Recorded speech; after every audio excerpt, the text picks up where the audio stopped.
ಈ 4,000 ಚಿಲ್ಲರೆ ನಿಮ್ಗೆ ದುಡಿಯುದು, ಆದ್ರೆ ನೀವು 5,000 ರೂಪಾಯಿ ನೀವು ಸಂಘಕ್ಕೆ ಕಟ್ಟಬೇಕು ಅಂದ್ರೆ ಮತ್ತೆ ಸಾಲ ಮಾಡಿ ತುಂಬೋದು. ಈಗ ಮೊನ್ನೆ ಒಂದು ತಿಂಗಳ ಊರ್ ಬಿಟ್ಟು ಹೋಗಿದ್ದು ರೀ. ಊರು ಬಿಟ್ಟು ಹೋಗಿದ್ದೀರಿ? ಊರ್ ಬಿಟ್ಟು ತುಂಬಾಕಂತ ದುಡಿಯಾಕಂತ ಹೋಗಿದ್ದು ರೀ. ಎಲ್ಲಿಗೆ ಹೋಗಿದ್ರಿ? ಅಲ್ಲಿ ಕೊಟ್ಟೆಲ್ರಿ, ರೊಕ್ಕನ ಕೊಟ್ಟೆಲ್ರಿ. ಇದ್ದಿದ್ ಮನ್ಯಾಗ ಸಾಮಾನೆಲ್ಲ ಮಾರಿ ತುಂಬಾತೇವ್ರಿ. ಮನಿನೂ ಜಮೀನಿಲ್ಲ ಬಿಡ್ರಿ.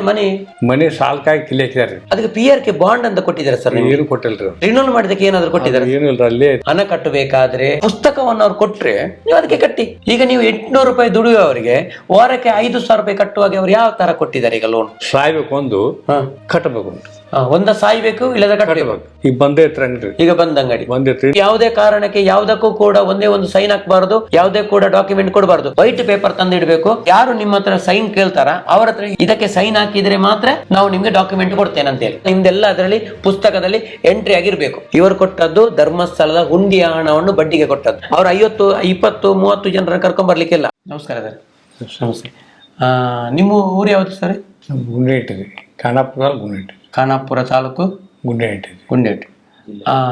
ಯಾವ ಜಿಲ್ಲೆ? ಬೆಳಗಾವಿ ಜಿಲ್ಲೆ. ಬೆಳಗಾಂ ಜಿಲ್ಲೆ. ನೀವು ಧರ್ಮಸ್ಥಳ ಸ್ವಸಹಾಯ ಸಂಘದಲ್ಲಿ ಇದ್ದೀರಿ ಅಲ್ವಾ? ಅದೇವ್ರಿ. ನೀವು ಎಷ್ಟು ವರ್ಷದಿಂದ ಧರ್ಮಸ್ಥಳ ಸ್ವಸಹಾಯ ಸಂಘದಲ್ಲಿ ಇದ್ದೀರಿ? ಫಸ್ಟ್ ಅದು ಬಂದಾಗ 10 ವರ್ಷದಿಂದ ಇದಾವ್ರಿ. 10 ವರ್ಷದಿಂದ. 10 ವರ್ಷದಿಂದ ನೀವು ಎಷ್ಟು ಲೋನ್ ತಗೊಂಡಿದೆ ಸರ್? ನಾವು ಫಸ್ಟ್ 50 ತಗೊಂಬಂದು ಈಗ 4 ಲಕ್ಷ ನಮ್ಮ ಹೆಸರಲ್ಲೇ 3 ಲಕ್ಷ ಕೊಟ್ಟಾರ್ರಿ. ನಮ್ಮ ಹೆಣ್ಮಕ್ಳ ಹೆಸರಲ್ಲಿ 2 ಲಕ್ಷ ಕೊಟ್ಟಾರ. ನಿಮ್ಮ ಹೆಣ್ಮಕ್ಳ ಹೆಸರಲ್ಲಿ 2 ಲಕ್ಷ ಕೊಟ್ಟಾರ. 2 ಲಕ್ಷ. ವಾರಕ್ಕೆ ಎಷ್ಟು ಹಣ ಕಟ್ಟಲಿಕ್ಕೆ ಸಿಗ್ತದೆ ಸರ್ ನಿಮಗೆ? ವಾರಕ್ಕೆ 5,000 ರೂಪಾಯಿ. 5,000. ನೀವು ಏನು ಕೆಲಸ ಮಾಡ್ತಿದ್ದೀರಾ? ನಮ್ಮ ಕಟಿಂಗ್ ಶಾಪ್ ಇದ್ದು ರೀ. Cutting shop? ಎಲ್ಲಿ ಕಟಿಂಗ್ ಶಾಪ್ ಇರೋದು? ಬೈಲೂರಿಗೆ ಗುಂಡೇಟಿ ಇದ್ದು ರೀ. ಎಲ್ಲ ನಮ್ಮದು ನಡಿಕಾಗಿ ನಮ್ಮದು ನಿಗ್ರಹ ಇತ್ತು ಸ್ವಲ್ಪ. ಈಗ ನೀವು ವಾರಕ್ಕೆ ಎಷ್ಟು 5,000 ಕಟ್ತೀರಿ? ಕಟ್ಟಿಂಗ್ ಶಾಪ್ ಅಂತ ಹೇಳಿದಿರಲ್ಲ, ಕಟ್ಟಿಂಗ್ ಶಾಪ್ ಅಲ್ಲಿ ನಿಮ್ಗೆ ಎಷ್ಟು ದಿವಸ ದುಡಿತೀರಿ ನೀವು? ಒಂದ್ ದಿವಸಕ್ಕೆ ಎಷ್ಟು ಬರ್ತದೆ? ಒಂದ್ ದಿವಸಕ್ಕೆ 800 ರೂಪಾಯಿ ದುಡಿತೇವ್ರಿ. 800 ರೂಪಾಯಿ. ಈ 4,000 ಚಿಲ್ಲರೆ ನಿಮ್ಗೆ ದುಡಿಯುದು, ಆದ್ರೆ ನೀವು 5,000 ರೂಪಾಯಿ ನೀವು ಸಂಘಕ್ಕೆ ಕಟ್ಟಬೇಕು. ಅಂದ್ರೆ ಮತ್ತೆ ಸಾಲ ಮಾಡಿ ತುಂಬೋದು. ಸಾಲ ಮಾಡಿ ತುಂಬಿದ್ದು. ನೀವಾಗಿ ತಕೊಂಡದ ಅವರು ಬಲತ್ಕಾರದಲ್ಲಿ ಕೊಟ್ಟದ ಲೋನ್? ನಾವು ತಕೊಂಡ್ರಿ ಸರ. ನಾವು ತಕೊಂಡ್ರಿ ಏನಾಯ್ತ್ರಿ, ಪೈಲ ಅರ್ಧ ಸಾಲ ಇರುತ್ತಲ್ರಿ, ಮತ್ತೆ ಕೊಡ್ತಾರ್ರಿ ಅವ್ರು. ಏನ್ರಿ ಮತ್ತೆ ಆಸೆ ತಗೋದ್ರಿ. ಈಗ ನಮ್ಗೆ ತುಂಬಾ ಅನುಕೂಲ ಆಗತ್ರಿ. ಹಾಗೆ ಆಯ್ತಲ್ಲ. ಈಗ ಮೊನ್ನೆ ಒಂದು ತಿಂಗಳ ಊರ್ ಬಿಟ್ಟು ಹೋಗಿದ್ದು ರೀ. ಊರು ಬಿಟ್ಟು ಹೋಗಿದ್ದೀರಿ? ಊರ್ ಬಿಟ್ಟು ತುಂಬಾಕಂತ ದುಡಿಯಾಕಂತ ಹೋಗಿದ್ದು ರೀ. ಎಲ್ಲಿಗೆ ಹೋಗಿದ್ರಿ? ಅಲ್ಲಿ ಖಾನಾಪುರ ತಾಲೂಕು ಹೋಗಿದ್ದು ರೀ. ಖಾನಾಪುರ ತಾಲೂಕು. ಏನ್ ದುಡ್ಲಿಕ್ಕೆ ಅಂತ? ಹೊಲದಾಗ ನಾವು ಅಂಗಡಿಯಾಗ ಬಿಟ್ಟು ಹೊಲದಾಗ ಮಾಡಕಂತ ಹೋಗಿದ್ದು ರೀ. ಹೊಲದಲ್ಲಿ ಕೆಲಸ ಮಾಡಿ ಎಲ್ಲಾರು ಒಂದು ಕೂಲಿ ಹತ್ತಲಿ ದುಡ್ಲಿ ಅಂತ ಹೋಗಿದ್ದು ರೀ. ಈಗ ನೀವು ಹೊಲದಲ್ಲಿ ಕೆಲಸಕ್ಕೆ ಹೋದ್ರೆ ನಿಮ್ಗೆ ಎಷ್ಟು ಸಂಬಳ ಕೂಲಿ ಕೊಡ್ತಾರೆ? ಅಲ್ಲಿ 300-400 ರೂಪಾಯಿ ಕೊಟ್ರಿ. ಅದು ಕೊಟ್ಟೆಲ್ರಿ, ರೊಕ್ಕನ ಕೊಟ್ಟೆಲ್ರಿ. ಅದು ಕೊಟ್ಟಿಲ್ರಿ. ಮತ್ತೆ ಏನ್ ಮಾಡಿದ್ರಿ ಸಂಘದ ಹಣ ಕಟ್ಲಿಕ್ಕೆ? ಮತ್ತೀಗ ಸಾಲ ಮಾಡಿ ಒಂದ್ 3-4 ಪಾರ್ ಹೋಗಿದ್ ಮತ್ತೆ ಹಿಡ್ಕೊಂಡ್ ಬಂದ್ರಿ.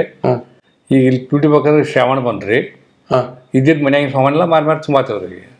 ಮನೆ ಇದ್ದ ಸಾಮಾನೆಲ್ಲ ಮಾರಿ ತುಂಬಾತೇವ್ರಿ. ತುಂಬಿದ್ರಿ. ಇನ್ನು ನೆಕ್ಸ್ಟ್ ಏನ್ ಮಾಡ್ತೀರಾ? ನೆಕ್ಸ್ಟ್ ಏನ್ ದುಡಿ ಹೆಚ್ಚಿರ ತುಂಬೋದ್ರಿಲ್ಲ. ಹಿಂಗ ಜಮೀನು ಉಂಟಾ? ಜಮೀನ್ ಇಲ್ರಿ. ಮನಿನೂ ಜಮೀನ್ ಇಲ್ರಿ. ಮನೆ ಸಾಲಕ್ಕಾಗಿ ಕಿಲಿ ಹಾಕಿದಾರಿ. ಸಾಲಕ್ಕಾಗಿ ಕಿಲಿ ಹಾಕಿದಾರಿ. ಇದಕ್ಕೆ ಅಡವು ಇಟ್ಟಿದ್ದೀರಿ?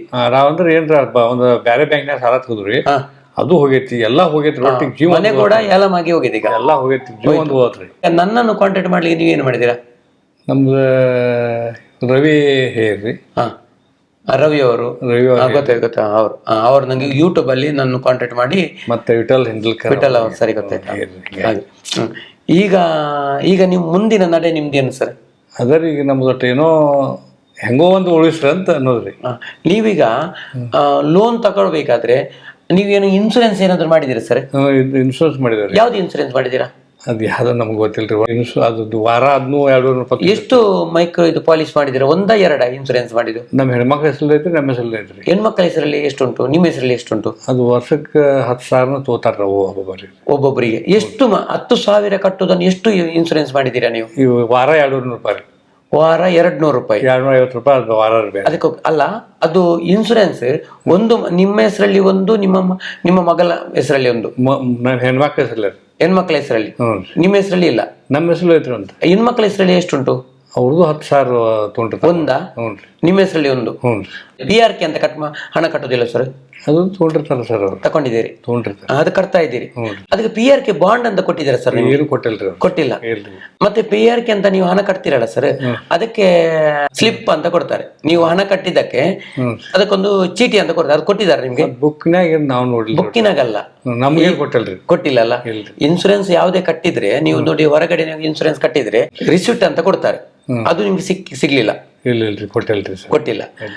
ಮತ್ತೆ ನೀವು ಇದು ಮೈಕ್ರೋ ಬಜೆಟ್ ಅಂತ ಮಾಡಿದ್ರಲ್ಲ, ಅದು ಕೂಡ ವರ್ಷ ರಿನ್ಯೂವಲ್ ಮಾಡ್ತಾರಲ್ಲ, ರಿನ್ಯೂವಲ್ ಮಾಡಿದಕ್ಕೆ ಏನಾದ್ರು ಕೊಟ್ಟಿದ್ದಾರೆ? ಏನು ಇಲ್ರಿ, ಅಲ್ಲೇ ಐತ್ರಿ ಅವ್ರ ತಲೆ. ಏನಿಲ್ಲ ಅವ್ರ ತಲೆ ಐತ್ರಿ, ಅವರೇ ಕಟ್ಟೋದು, ನೀವು ಕಟ್ಟೋದು ಅಷ್ಟೇ ಅಲ್ವಾ?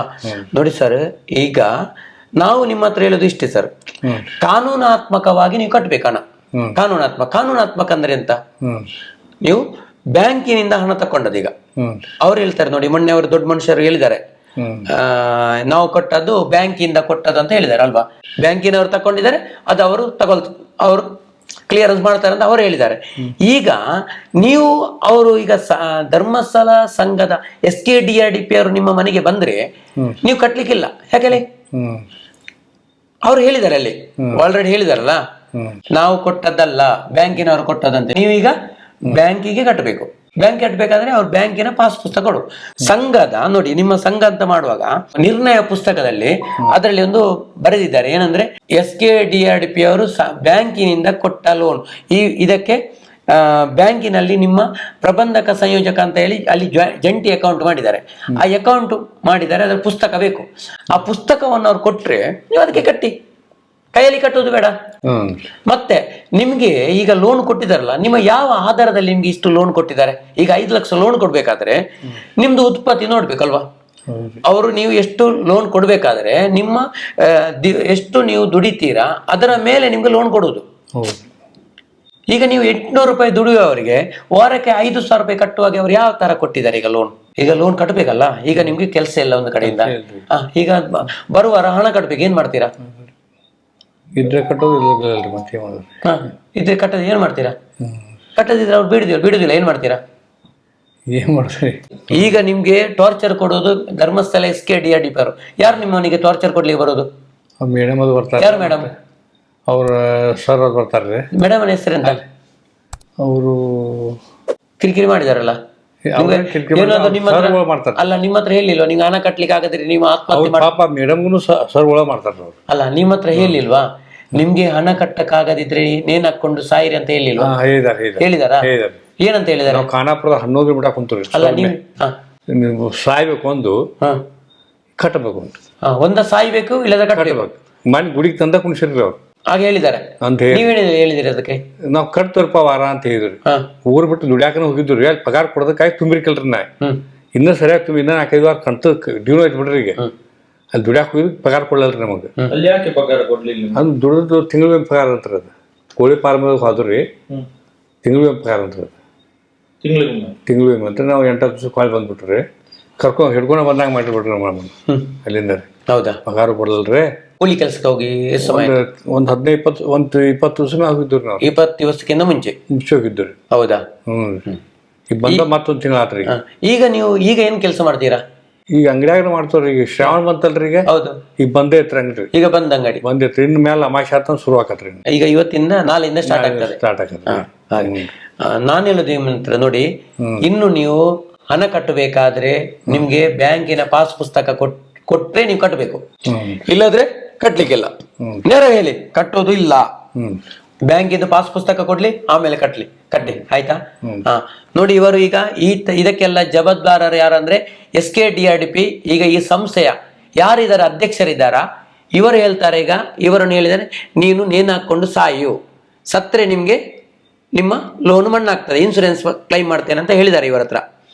ಈ ನೋಡಿ, ಇದಕ್ಕೆ ಯಾರು ಈಗ ಇವರೆಲ್ಲ ಹೇಳುವುದೇನೆಂದ್ರೆ, ಇವರ ಲೋನ್ ತಕೊಂಡದಕ್ಕೆ SKDRDP ಹೊಣೆ. SKDRDP ಇವರ ಅಧ್ಯಕ್ಷರು, ಅವರು ಇದಕ್ಕೆ ಹೊಣೆ. ಅವರು ಹೇಳಿಕೊಟ್ಟರಿಂದ ಮೇಡಮ್ನವರು ಬಂದು ಇವರ ಮನೆಯಲ್ಲಿ ಹೇಳುದಲ್ವಾ? ಈಗ ಅವರು ಈಗ ಇವರು ನಾಳೆ ಏನಾದ್ರು ಆತ್ಮಹತ್ಯೆ ಮಾಡ್ಕೊಂಡ್ರೆ ಇದಕ್ಕೆ ಜವಾಬ್ದಾರರು SKDRDP ಸಂಸ್ಥೆಯ ಅಧ್ಯಕ್ಷರು. ಪುಸ್ತಕ ಕೇಳುವಾಗ ಅವ್ರು ಹೇಳ್ತಾರೆ CC ಅಕೌಂಟ್, ಅದಕ್ಕೆ ಪುಸ್ತಕ ಕೊಡ್ಲಿಕ್ಕೆ ಆಗುದಿಲ್ಲ ಅಂತ ಹೇಳ್ತಾರೆ. CC ಅಕೌಂಟ್ಗೆ ಪುಸ್ತಕ ಕೊಡ್ಲಿಕ್ಕೆ ಆಗ್ತದೆ. ಇವರು ಸುಮ್ಮನೆ ನಮ್ಮನ್ನು ಮೋಸ ಮಾಡ್ತಾ ಇದ್ದಾರೆ. ಸಬ್ಸಿಡಿಯ ಹಣ ಅದಕ್ಕೆ ಬರ್ತದೆ, ಅದನ್ನು ಇಲ್ಲದ್ರೆ ನಿಮ್ಗೆ ಕೊಡ್ಬೇಕಾಗ್ತದೆ. ಅದಕ್ಕೋಸ್ಕರ ಪುಸ್ತಕ ಕೊಡುದಿಲ್ಲ. ಅದು ಇಲ್ಲ ಅಂತ ಹೇಳಿದ್ರೆ ಅವರು ಏನಾದ್ರು ಬರೆದು ಕೊಡ್ಲಿ. ಮತ್ತೆ ನಿಮ್ಮ ಹತ್ರ ನೋಡಿ, ನಿಮ್ಗೆ ನೇರ ಹೇಳ್ತೇನೆ, ಅವರು ನಿಮ್ಮ ಹತ್ರ ಬಂದು ಹೇಳ್ತಾರೆ, ನಿಮ್ಮ ಆಧಾರ್ ಕಾರ್ಡ್ ಕೊಡಿ, ಪಾನ್ ಕಾರ್ಡ್ ಕೊಡಿ, ಫೋಟೋ ಕೊಡಿ, ಖಾಲಿ ಪೇಪರ್ಗೆ ಸೈನ್ ಹಾಕಿ, ಮತ್ತೆ ತಂಬು ಕೊಡಿ ಅಂತ ಹೇಳ್ತಾರೆ. ಮತ್ತೆ ಅವರು ಏನೋ ಡಾಕ್ಯುಮೆಂಟ್ ತಂದು ಕೊಡ್ತಾರೆ, ಇದಕ್ಕೆ ಸೈನ್ ಹಾಕಿ ನಿಮ್ಮ ಲೋನ್ ಕ್ಲಿಯರೆನ್ಸ್ ಮಾಡ್ತೇನೆ, ನಿಮ್ಮ ಲೋನ್ ಮನ್ನಾ ಆಗ್ತದೆ. ನೀವು ಯಾವುದೇ ಕಾರಣಕ್ಕೆ ಯಾವುದಕ್ಕೂ ಕೂಡ ಒಂದೇ ಒಂದು ಸೈನ್ ಹಾಕಬಾರ್ದು, ಯಾವುದೇ ಕೂಡ ಡಾಕ್ಯುಮೆಂಟ್ ಕೊಡಬಾರ್ದು. ನೀವು ಮನೆಯಲ್ಲಿ ಒಂದು ವೈಟ್ ಪೇಪರ್ ತಂದಿಡಬೇಕು. ಅವರ ಹತ್ರ ಯಾರು ನಿಮ್ಮ ಹತ್ರ ಸೈನ್ ಕೇಳ್ತಾರ ಅವರ ಹತ್ರ ಇದಕ್ಕೊಂದು ಸೈನ್ ಹಾಕಿ, ಇದಕ್ಕೆ ಸೈನ್ ಹಾಕಿದ್ರೆ ಮಾತ್ರ ನಾವು ನಿಮ್ಗೆ ಡಾಕ್ಯುಮೆಂಟ್ ಕೊಡ್ತೇನೆ ಅಂತೇಳಿ. ನೀವು ಕೂಡ ಖಾಲಿ ಪೇಪರ್ ಇಟ್ಕೊಳ್ಬೇಕು, ಸರಿಯಾ? ಮೀಟಿಂಗ್ಗೆ ಹೋಗ್ಲಿಕ್ಕಿಲ್ಲ, ಯಾವುದೇ ಕಾರಣಕ್ಕೆ ಹೋಗ್ಬೇಡಿ. ಮತ್ತೆ ಮೀಟಿಂಗ್ ಹೋಗ್ಬಾರ್ದು. ಅವ್ರು ನೀವು ಅಲ್ಲಿ ಬನ್ನಿ ಇಲ್ಲಿ ಬನ್ನಿ ಆಫೀಸಲ್ಲಿ ಮಾತಾಡುವ ಅಂತ ಹೇಳಿದ್ರೆ ಹೋಗ್ಲಿಕ್ಕಿಲ್ಲ, ಗೊತ್ತಾಯ್ತಾ? ನೀವು ಹೋಗೋದು ಬೇಡ. ಈಗಾಗಲೇ ನೀವು ಕಟ್ಟಿದ್ದು, ನೀವು ಜಾಸ್ತಿ ಕಟ್ಟಿದ್ದೀರಾ, 10 ವರ್ಷದಿಂದ ನೀವು ಕಟ್ತಾ ಇದ್ದೀರಾ. ಈ 10 ವರ್ಷದಿಂದ ಕಟ್ಟಿದ ಹಣ ಎಲ್ಲೋಯ್ತು? ಬಡ್ಡಿ ಕಟ್ಟಿದ್ದೀರಾ ಅಲ್ವಾ? ಇವರು ಹೇಳ್ತಾರೆ ನಿಮ್ಗೆ 13.5% ಅಂತ ಹೇಳ್ತಾರೆ. ನಿಮ್ ಕೈಯಿಂದ ಎಷ್ಟು ತಗೊಳ್ತಾರೆ? ಈಗ 28% ಹೋಗ್ತದೆ. ಈಗ ನಿಮ್ಗೆ ಯಾವ್ದು ಗೊತ್ತಿಲ್ಲ, ನೀವು ಹೇಳ್ತೀರಿ ನಂಗೆ ಯಾರು ಗೊತ್ತು. ಕಟ್ಟಿದಷ್ಟು ಮುಗಿದಲ್ಲ ಅಲ್ವಾ? ಇನ್ನು ಮುಂದೆ ನೀವು ಕಟ್ಟೋದು ಬೇಡ. ಎಲ್ಲ ನೀವು ಹೇಳಿ, ನಾವು ಕಟ್ಟಿದಂತ ಪಾಸ್ ಪುಸ್ತಕದಲ್ಲಿ ಎಲ್ಲ ನೀವು ಯಾವಾಗ ಸಂಘಕ್ಕೆ ಸೇರಿದ್ದೀರಾ ಅಲ್ಲಿಂದ ಇವತ್ತಿನ ತನಕ ನಿಮ್ದೆಲ್ಲ ಅದರಲ್ಲಿ ಪುಸ್ತಕದಲ್ಲಿ ಎಂಟ್ರಿ ಆಗಿರ್ಬೇಕು. ಅವರು ಬ್ಯಾಂಕಿಗೆ ಕೊಟ್ಟಿದ್ದಾರೆ ಇಲ್ಲೋ ಅಂತ ಗೊತ್ತಿಲ್ಲಲ್ಲ, ಬ್ಯಾಂಕಿನವ್ರು ಕೊಟ್ಟಿದ್ದಾರೆ ಅಂತ ಹೇಳ್ತಾರೆ. ಬ್ಯಾಂಕಿನವ್ರು ಕೊಟ್ಟಿದಾಗ ಪ್ರೂಫ್ ಬೇಕಲ್ವಾ? ಬ್ಯಾಂಕಿನವ್ರು ಕೊಟ್ಟಿದ್ರೆ ಪಾಸ್ ಪುಸ್ತಕ ಕೊಟ್ಟರೆ ಬ್ಯಾಂಕಿನವ್ರು ಕೊಟ್ಟಿದ್ದ ಕ್ಲಿಯರೆನ್ಸ್. ಪಾಸ್ ಪುಸ್ತಕ ಕೊಡ್ಲಿಕ್ಕೆ ಅವ್ರು ಕೊಡುದಿಲ್ಲ. ಹಾಗಾದ್ರೆ ಯಾರು ಎಲ್ಲಿಂದ ಕೊಡ? ಇವರು ಕೊಟ್ಟದ್ದು ಧರ್ಮಸ್ಥಳದ ಹುಂಡಿಯ ಹಣವನ್ನು ಬಡ್ಡಿಗೆ ಕೊಟ್ಟದ್ದು. ಇವರು ಬ್ಯಾಂಕಿಗೆ ಅಂತ ಸುಮ್ಮನೆ ಒಂದು ನೆಪ ಹೇಳ್ತಾ ಇದ್ದಾರೆ ಅಷ್ಟೇ, ಆಯ್ತಾ? ನೀವು ಯಾವುದಕ್ಕೂ ಹೆದರೋದು ಬೇಡ. ನೋಡಿ, ನಿಮ್ಮ ಮನೆಗೆ ಅವ್ರು ಬರ್ಲಿಕ್ಕಿಲ್ಲ, ಕಾನೂನಾತ್ಮಕವಾಗಿ ನಿಮ್ಮ ಮನೆಗೆ ಬರ್ಲಿಕ್ಕಿಲ್ಲ. ಯಾಕೆ ಹೇಳಿ? ಮನೆಗೆ ಬರ್ಬೇಕಾದ್ರೆ ನಿಮಗೆ ಕೋರ್ಟಿನ ಪರ್ಮಿಷನ್ ತಗೊಂಡ್ಬರ್ಬೇಕು. ಮತ್ತೆ ಇದು ಸಿವಿಲ್ ಮ್ಯಾಟ್ರ್. ಸಿವಿಲ್ ಮ್ಯಾಟ್ರಲ್ಲಿ ಮನೆಗೆ ಬರ್ಲಿಕ್ಕಿಲ್ಲ. ಏನಿದ್ರು ಅವರು ನಿಮ್ಮ ಮೇಲೆ ಕಂಪ್ಲೇಂಟ್ ಮಾಡಿ ಕೋರ್ಟಿಗೆ ಕಂಪ್ಲೇಂಟ್ ಮಾಡಬೇಕು. ಕಂಪ್ಲೇಂಟ್ ಮಾಡಿ ಅಲ್ಲಿಂದ ನಿಮಗೆ ನೋಟಿಸ್ ಬಂದರೆ ಮಾತ್ರ ನಿಮ್ಮನ್ನು ಕರ್ಕೊಂಡೋಗಿ ಕೋರ್ಟಿಗೆ ನಿಮ್ಮನ್ನು ಹಾಜರು ಮಾಡಬೇಕು. ಇದು ಇರೋದು ಕಾನೂನಾತ್ಮಕ. ನಿಜವಾಗಿ ನಿಮ್ಮ ಮನೆಗೆ ಬರ್ಲಿಕ್ಕಿಲ್ಲ.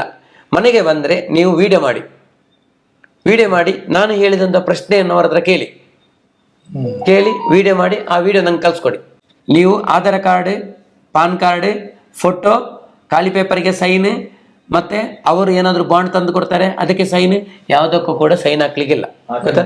ಮತ್ತೆ ನೀವು ಕೇಳಬೇಕಾದ್ದು ಅವರ ಹತ್ರ ಪಾಸ್ ಪುಸ್ತಕ, ಸಂಘದ ಪಾಸ್ ಪುಸ್ತಕ, PRK ಬಾಂಡ್, ರಿನ್ಯೂವಲ್ ಮಾಡಿದಂತ ಅದರ ಸ್ಲಿಪ್, ಮೈಕ್ರೋ ಬಜೆಟ್ ಅದರದ್ದು ರಿಸಿಪ್ಟ್, ಇಷ್ಟನ್ನು ಕೊಡ್ಬೇಕು ಅವರು. ನೀವೀಗ ಎಷ್ಟು ವರ್ಷ ಆಯ್ತು ಸಂಘಕ್ಕೆ ಸೇರಿ? 10 ವರ್ಷ. 10 ವರ್ಷ ಲೆಕ್ಕ ಮಾಡಿ. ನೀವು ಎಷ್ಟು ಹೊತ್ತು ಉಳಿತಾಯ ಕಟ್ತೀರಾ ವಾರಕ್ಕೆ? ವಾರಕ್ಕೆ 10 ರೂಪಾಯಿ ಲೆಕ್ಕ ಮಾಡಿ. ಕಡಿಮೆ ಅಂದ್ರೆ ನನ್ನ ಲೆಕ್ಕದಲ್ಲಿ 10 ರೂಪಾಯಿ ಕಟ್ಟಿದಕ್ಕೆ ಸರಿ ಅದರ ಡಬಲ್ ಹಣ ಸಿಗಬೇಕು. ಏನಿದ್ರು ನಂಗೆ ಕಾಲ್ ಮಾಡಿ.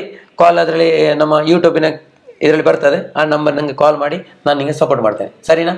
ನೀವು ಯಾವುದಕ್ಕೆ ಹೆದರ್ಬೇಡಿ. ಮತ್ತೆ ನಿಮ್ಮ ಮನೆಗೆ ಯಾರು ಬರ್ತಾರಾ ಅವರ ಹೆಸರು ಬೇಕು ನಮ್ಗೆ, ಗೊತ್ತಾಯ್ತಾ? ಸಂಘಕ್ಕೆ ಸಂಬಂಧಪಟ್ಟ 1 ಇಲ್ಲದ್ರೆ 2 ಮಾತ್ರ ಮನೆಗೆ ಬರ್ಲಿಕ್ಕೆ, ಅದಕ್ಕಿಂತ ಜಾಸ್ತಿ ಜನ ನಿಮ್ಮ ಮನೆಗೆ ಬರ್ಲಿಕ್ಕಿಲ್ಲ, ಆಯ್ತಾ?